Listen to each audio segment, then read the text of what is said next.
Hello, my name is Christine Thelker. I am 58 years old. Pardon me, I'm 59 years old. Sorry, it's a dementia thing.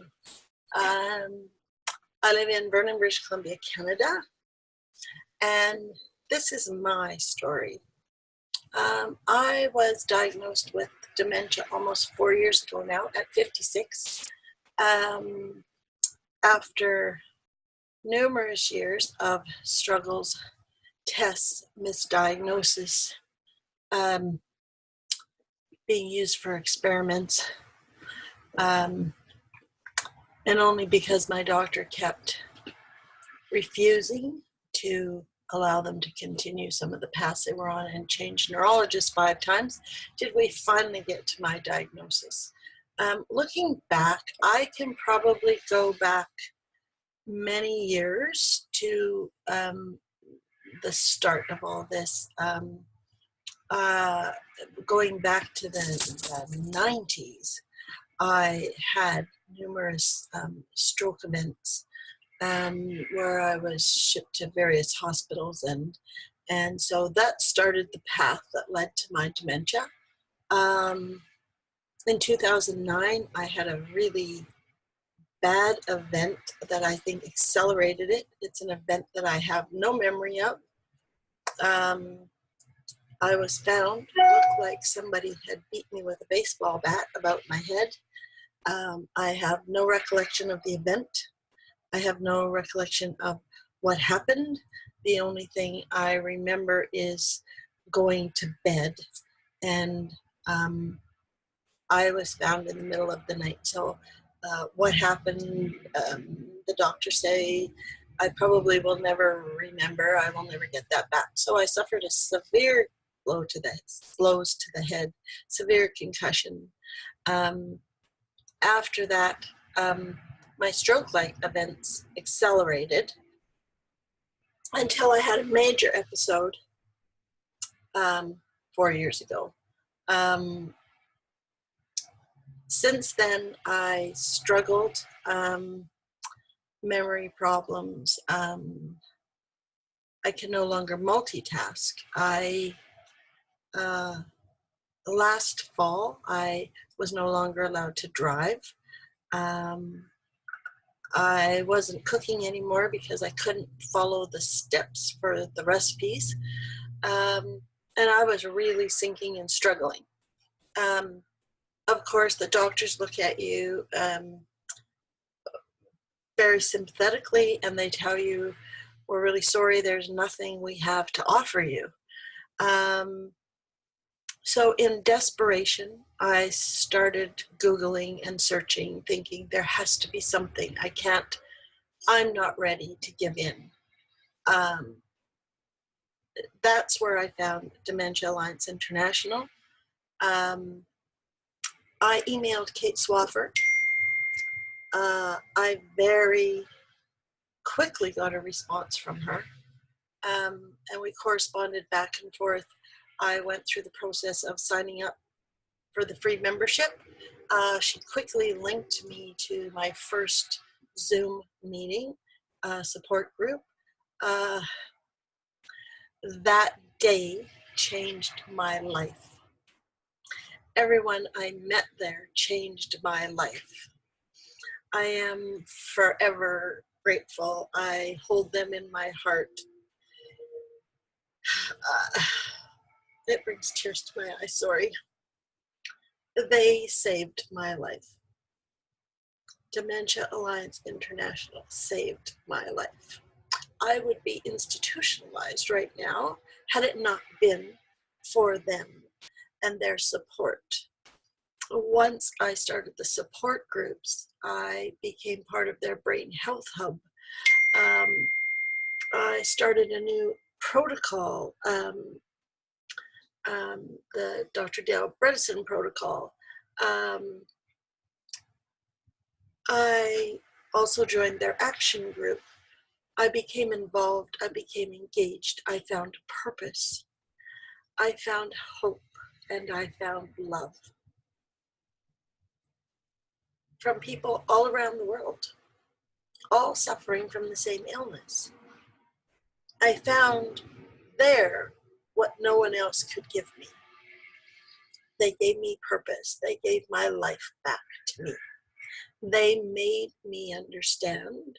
They showed me that, yes, I have a terminal illness that I live with every day, but it is not the end.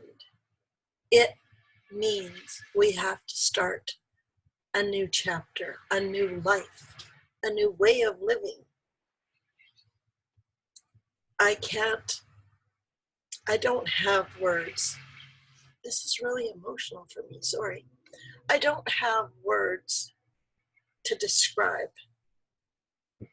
the love I feel for these people and the gratitude I feel to them, and how grateful I am that DAI exists, and how I want the whole world to know about DAI. I want every person with dementia to be able to be linked to DAI so that they too can have some purpose and hope, and in turn their life becomes better, their caregivers' lives become better.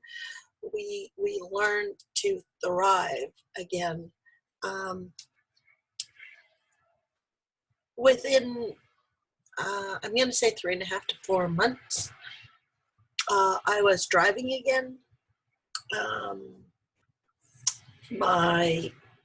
I've been able to come off of a couple of meds I was on. My health has become much more stable. My overall symptoms from my dementia are much improved. However, if I get too fatigued, or if for whatever reason my brain goes off on its own tangent, I still have all those effects later in the day. It's always more noticeable, but I'm thriving.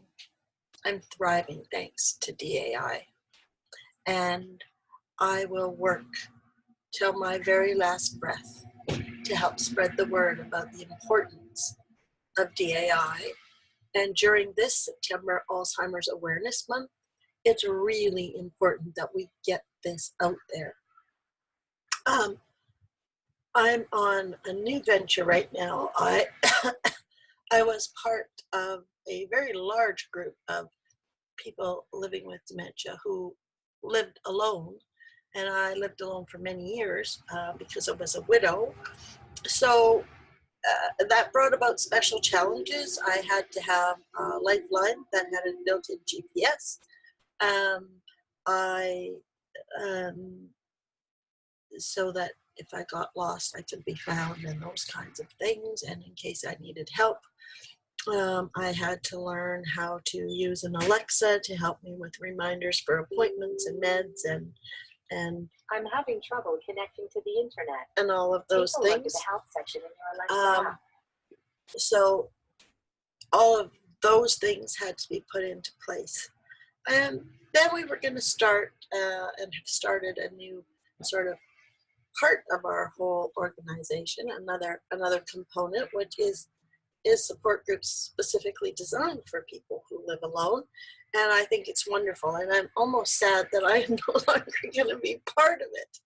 But the good part of that story is through all of our conversations about that, we decided, we needed to answer some questions about the possibilities and how do we go about trying to have relationships, because we're still alive. We have a terminal illness, but we haven't died. We're still here. And we need the world to know that. So I guess we put a profile on a dating site. And of course, I got a lot of the sorry for your being sick, but you're a lovely lady, and if things were different, right? The kiss off, wish you well. Got a lot of that. I couldn't believe how much of that I got.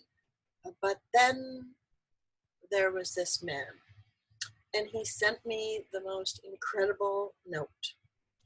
And I read it, I looked at his profile, I read it, I looked at his profile, and finally I thought, something kept telling me I needed to answer this man, so I did. That brought about our corresponding and then our FaceTiming, and we just knew we just needed to be together. And although we lived at different ends of the province, we decided to put things into high speed. And as you can see from the chaos around me, we're just combining homes right now. So that's the happy ending to a really long, hard, lonely battle, living with dementia and living alone. So there again, DAI was very instrumental in this happening because they provided me the hope. They provided me the support. They helped me reinvent my life. And I'm happy to say my life is not without challenges, of course. Yesterday was really bad. The day before was really bad. My dementia was just really causing havoc for me. I couldn't do much of anything. But I have hope. I have hope. Now I have found love. I have purpose. I can advocate. And part of this new journey means I will be moving around to different locations and smaller communities where there is not much support a lot of times for people with dementia. So I can actively be in the community, educating people and letting them know about Dementia Alliance International and spreading the word about the good work that they are doing around the world and the importance of people living with dementia, having the opportunity to be involved. And one of the greatest things of all was meeting a lot of those people in Chicago when I spoke at the International Conference on Alzheimer's and Dementia in July. And I can't tell you what that experience was like for me. And I will speak at every opportunity I can now for Dementia Alliance International. And I will use my voice because this is the only organization that can truly, truly be of benefit to people living with this illness. So please take a look, spread the word, and to all my Dementia Alliance family out there, I love you all. Bye for now.